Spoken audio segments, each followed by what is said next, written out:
Pemirsa, diduga korsleting listrik, 2 rumah dan 2 bedeng yang berada di Jalan Hamzah Kucit, Kelurahan Tuan Kentang, Kecamatan Jakabaring, Palembang, pada Kamis pagi dilahap si jago merah.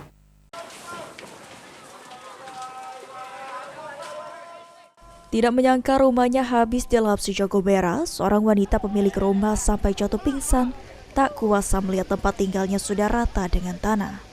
Peristiwa kebakaran yang menghanguskan 4 bangunan yang terdiri dari 2 unit rumah dan 2 bedeng yang terbuat dari kayu terjadi di Jalan Hamzah Kucit, Kelurahan Tuan Kentang, Kecamatan Jakabaring, Palembang, dibuat panik dengan kebakaran rumah di RT 5 RW 2. Yang mana rumah yang terbakar tersebut dihuni oleh 4 orang kepala keluarga, yakni Mawan, Jamal, Yamin, dan Jaka.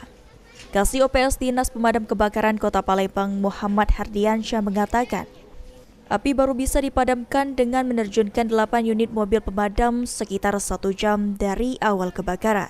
Nanti tadi pada saat kita menerima laporan, kita langsung meluncurkan unit kita yang terdekat, yaitu di pos SU1 ya, yang di belakang kantor camat.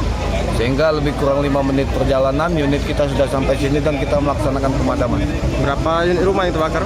Informasi tadi yang kita dapat dari pemerintahan setempat RT, 2 unit rumah dan 2 pintu bedeng yang terbakar.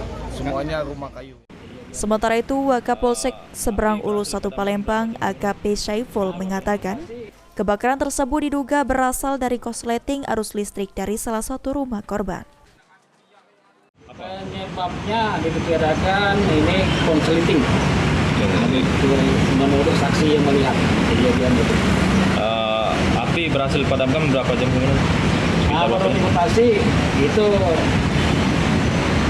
bergelang itu tidak lama itu bisa diatai, namun di 4 mobil damkar ke TKP. Untuk kerugian? Untuk kerugian, untuk material belum kita bisa jumlahkan. Untuk nilai ini korban nihil. Beruntung dalam peristiwa kebakaran ini tidak ada korban jiwa, namun kerugian material diperkirakan mencapai puluhan juta rupiah. Heru Wahyudi, PAL TV.